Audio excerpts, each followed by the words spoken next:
Yeah, these people won't keep you up at night. Look at these people. And this poor girl. I've been all over the world, and this is the most confusing place ever. And I guarantee that's at least 20 foot tall. That's not a small cut. What in the world were they doing, and how big were these people? There is an 8th continent on this planet.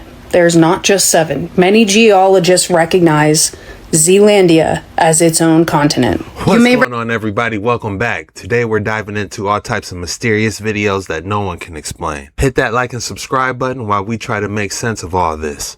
Look closer.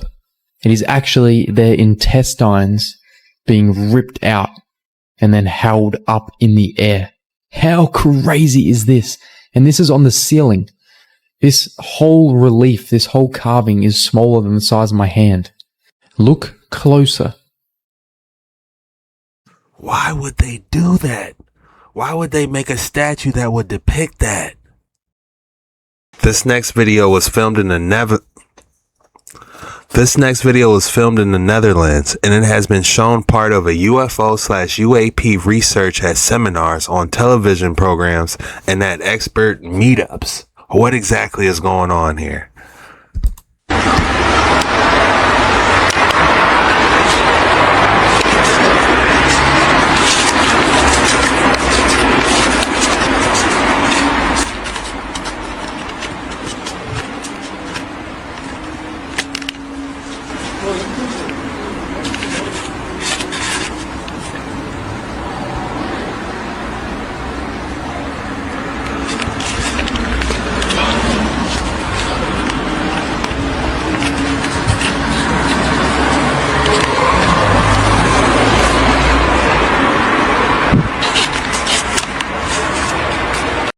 It's like emitting some type of pulse, not like an air traffic control light, but like some type of energy pulse if you look carefully.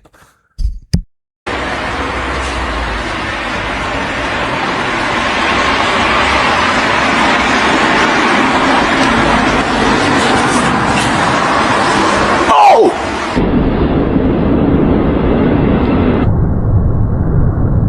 It just hit hyperdrive. Shapeshifter caught on camera. This man hugged this lady and said, "Praise God," and this is what happens. Now, allegedly, if you reference anything religious to a shapeshifter, they cannot help but to change to their true form. Was that Joel Osteen with that mullet? This man... Alright, you guys aren't going to believe this. An 8th continent? Facts about Earth that do not seem real. Y'all are getting a twofer today. There is an 8th continent on this planet. There's not just 7. Many geologists recognize Zealandia as its own continent. You may recognize the name because it is a part of where New Zealand is and the surrounding islands, but unfortunately about 95% of it is under the ocean. But geologists now recognize it as an 8th continent because it has all of the requirements to be one. Most geologists agree that Zealandia has all of the other requirements for the other continents. Most agree that it needs its own distinct geology, it needs a thick continental crust, and it needs clear boundaries separating itself, the landmass, from the ocean floor surrounding it. Millions of years ago, this section right here, which is Zealandia, used to be a part of another supercontinent called Gondwana. And obviously over millions of years, tectonic plates have shifted. What did she say? Wakanda? What's going on here?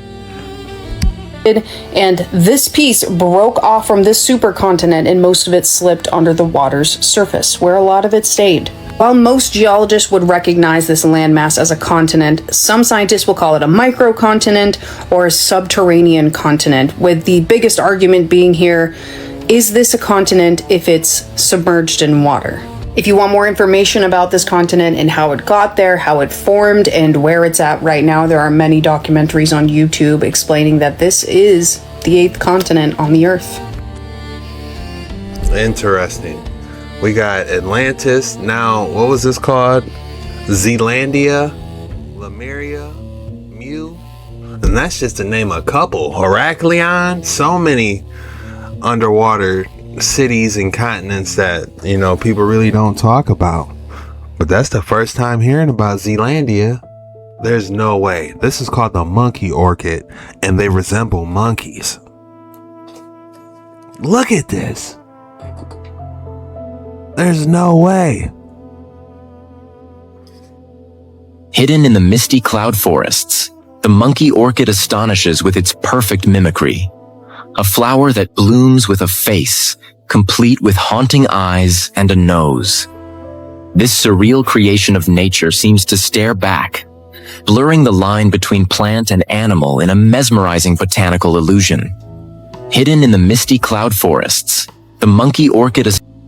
This has got to be the most craziest flower I ever seen. Is this real? Are we living in a simulation? If you ask me, kinda. What if one of the strangest experiments in history suggests we could be living in a simulation? In 1801, scientists performed an experiment that still doesn't make sense today. It's called the Double-Slit experiment, and more than 200 years later, people are still arguing about what it means. Here's why. When tiny particles of light aren't being observed, they behave like waves, spreading out in multiple directions at once. But the moment they're measured, they suddenly behave like individual particles, almost as if they know they're being watched. That sounds impossible. Yet the experiment has been repeated countless times, and the results continue to puzzle physicists to this day. Now think about a video game. Everything you're looking at is fully rendered. But outside your field of view, the game only processes what it needs to. Some theorists believe reality itself could work the same way, not because it has to, but because it's computationally efficient. And that's where things become truly unsettling. If observation changes reality, then what is reality doing when nobody is looking? Some scientists explain it through quantum mechanics. Others believe it's evidence of something even stranger, a hidden layer of reality, or perhaps a simulation so advanced we'd never know we're inside it. What if one of the strangest experiments... This is a giant simulation. You gotta ask yourself, who's the programmer? Wow. Yeah, these people won't keep you up at night. Look at these people. And this poor girl. Who are they? Right next to this big mausoleum. So extravagant for the 1800s. Is it just me? Charles Feltman? Is that the hot dog guy? For all you hot dog people, the alleged inventor of the hot dog, Charles Feltman. You would think they'll have a giant hot dog up there somewhere. Chili dog somewhere. But all we seeing is angels with a sword. What's going on here? Look at this. Allegedly. I'm not saying allegedly to the hot dog part, but just look at this mausoleum. A little extravagant for the 1800s? No? This is what they did back then. We buried people with pride. Open the door. What's inside there? They'd use brand new shovels to dig the hole. That's how much pride we took in burying people. Really? Really? Who are these ladies? Oh, we love Feltman's hot dogs. I bet you do. How about you? Oh my God, we're gonna miss that wiener. We love his dogs. We love you, Charles Feltman. R.I.P. I don't know why I'm giving him a Southern Belle accent, but make it make sense. There's just so many of these things. This dude's out of control. Hey, yo! But we can't forget the lions. Those door knockers are nice, though. Something you'll see in Jumanji, right? You know? Or like a haunted mansion or something. It wouldn't be a day without the lions. Yep. We're starting to see, the faces and things that we always see. Are those snakes? Yeah. With this dome on top. Who's Omer? Anyone? Bueller? Another bird on the statue. What was that? Caesar? Yeah, extra croutons, please. Right next to The Harry Potter entrance. Yeah. Nothing to see here, Greenwood Cemetery. Nothing to see here.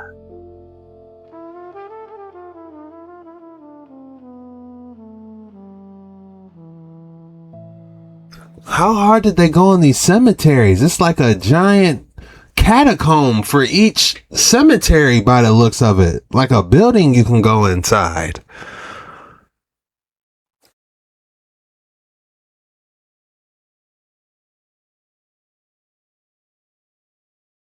Greenwood Cemetery. Not sure when you were built, but you are absolutely gorgeous. Make it make sense. Wow. If you're enjoying this content, be sure to hit that like and subscribe button because we do these videos every single day. And I love to see you around here. So let's get straight back into the action. The hidden secrets of our world, giants and ancient history. What you're going to see in this video is just further evidence that there's more to this world than what we've been told. I've been all over the world, and this is the most confusing place ever. Like even this little ledge was all carved out, and then there's a square. Like make it make sense. What's the purpose of that? All of this right here is footage that has been taken from the Grand Canyon. There's a guy on TikTok, and he has no name on his account, probably a wise decision, who has snuck into the parts of the Grand Canyon that have been off limits for a very long time. So I highly recommend to give this guy a follow, Mr. Mountain. Finally, somebody's doing it. If I was nearby, I been woulda. No, I'm just kidding. Or am I? Beast on TikTok. So from above, this was like an Olympic-sized swimming pool. And I guarantee you that's what it was. Some big important guy or king. This was his home. That was probably his helper's home. Guest home. We have this waterway. Comes into here. That might be a tabernacle, guys. When I'm looking at that, the first thing that comes to mind is a tabernacle. You know how people say that America is the real Egypt? Well, what is going on here? This was a tub. It's sealed off with ancient cement. And yes, that is a second tub with a stairway down. More. Oh, that was an oasis. Look at the plants growing through the cracks. I could see it back in its prime. This was like a little oasis back in the day. Ancient cement. Like I'm telling you, these guys lived better and more peaceful than we ever will. Now, there's a story about a man in 1909, a hiker, who went to the bottom of the Grand Canyon, and what he discovered goes completely against the narrative that we've been told that the only people who existed in this region, however long ago, were the Native Americans. And what he found at the bottom of the Grand Canyon, in the areas that are now completely off limits, you are banned, you are not allowed to go there, illegal to trespass in this area.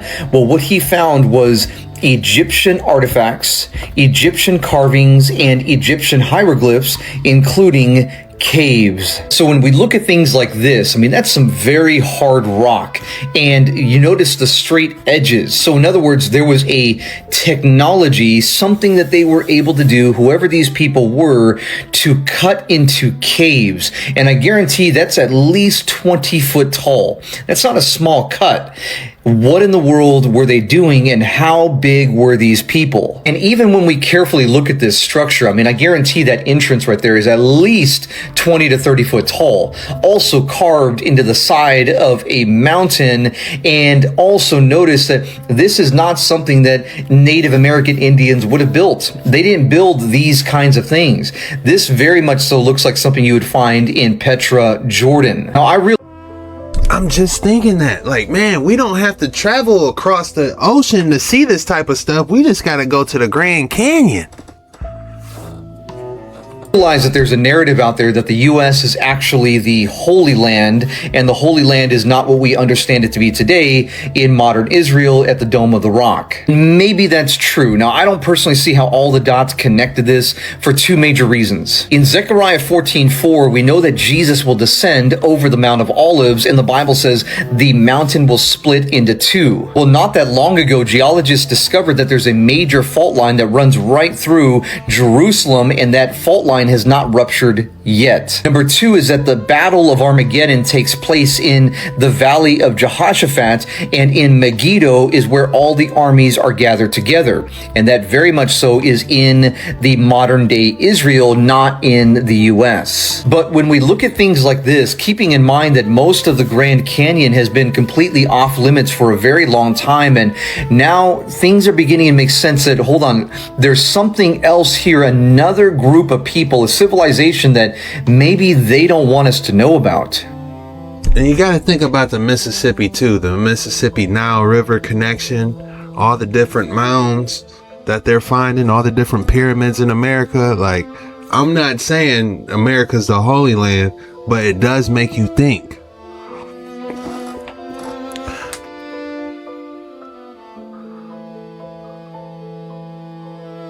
And I guess Noah's Ark got washed all the way on a mountain in Turkey. You know, how did it get that far? You know, maybe that makes sense. I don't know. They found gopher wood over there. It's just a lot of pieces we got to try to pick up and try to have the discernment and make sense of it all.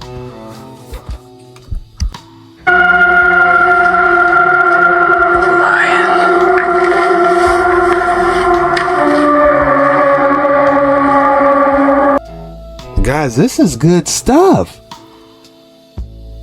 I've never seen anything like this in the Grand Canyon.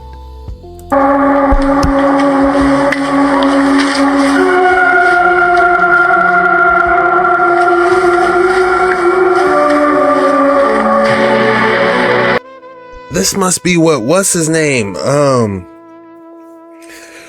Smithsonian, when the Smithsonian tried to cover up where he went in here, I forgot his name.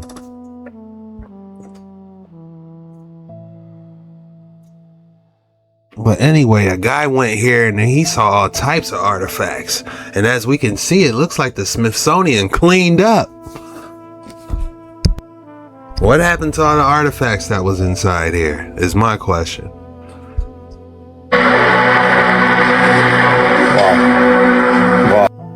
G.E. Kincaid, there it is.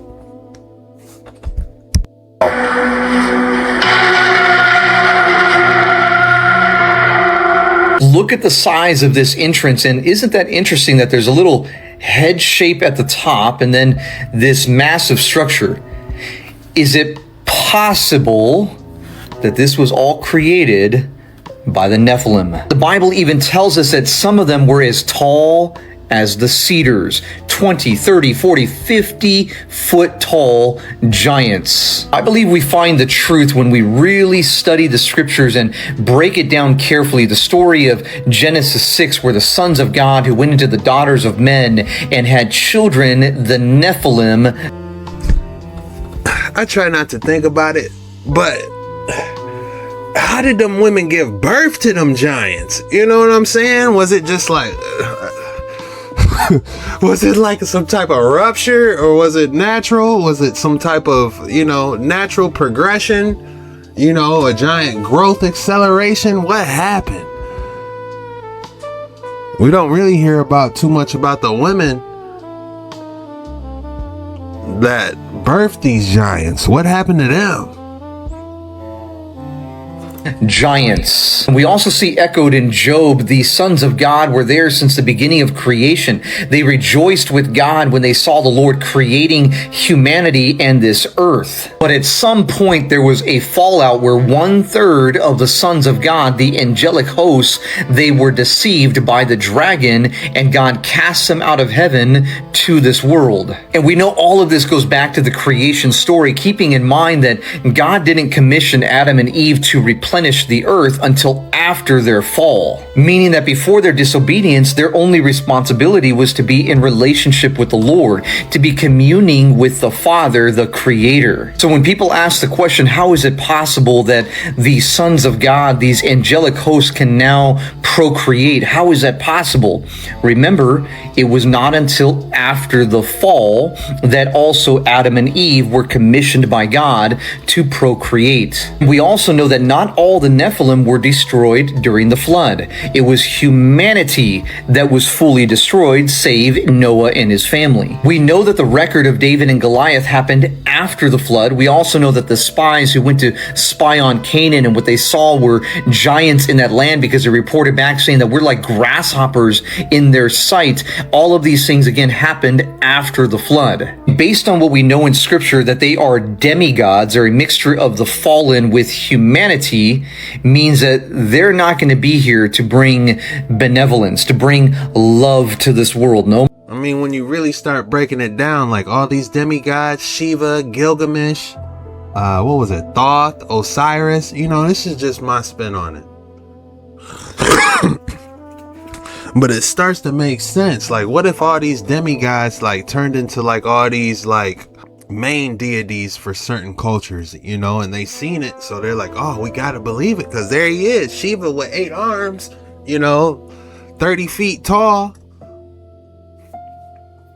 They seeing these dog-headed Thoth looking, what was it, Anubis looking creatures, you know, these what was the other one in Egyptian culture, where Horus, I believe, where it had like the head of an eagle and stuff. They could have been demigods, is all I'm saying. Nephilim, a genetic experiment. Well, my friend, they are here to cause unimaginable destruction. My personal belief is that whoever or whatever created these structures, that they still exist in our world, in the hidden parts of our world, and at the appointed time, they will appear again.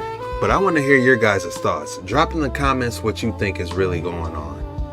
And with that being said, if you thought you weren't going to get hit with another excellent specimen today, think again. Look at the color on this very unique specimen. Naturally occurring blue Aragonite and dotted Malachite, along with Double-Slit and white spherical inclusions. I love the color, the baby blue aqua, you know, with like the frozen hint, like it's growing. The rating I'm gonna give this 8.7, and I'm gonna call it the Antarctic Pringle chip. 8.7 Antarctica Pringle chip. The secret 3,000-year-old jester hidden behind the giant Pharaoh.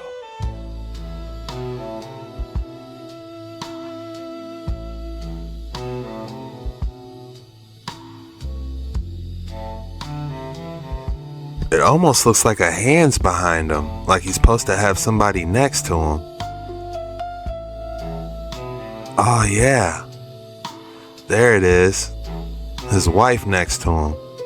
Man, that's all we got for today's video. If you made it all the way through this video, be sure you hit that like and subscribe button to support your boy, and drop the comment in the code word in the comments below. Today's code word is hidden history. Go ahead and drop hidden history in the comments below. When you do that, that lets me know you're a real one. You made it all the way through the video and you really rock with your boy, and I just want to say thank you from the bottom of my heart. I love you guys, and we're going to keep banging these videos out every single day.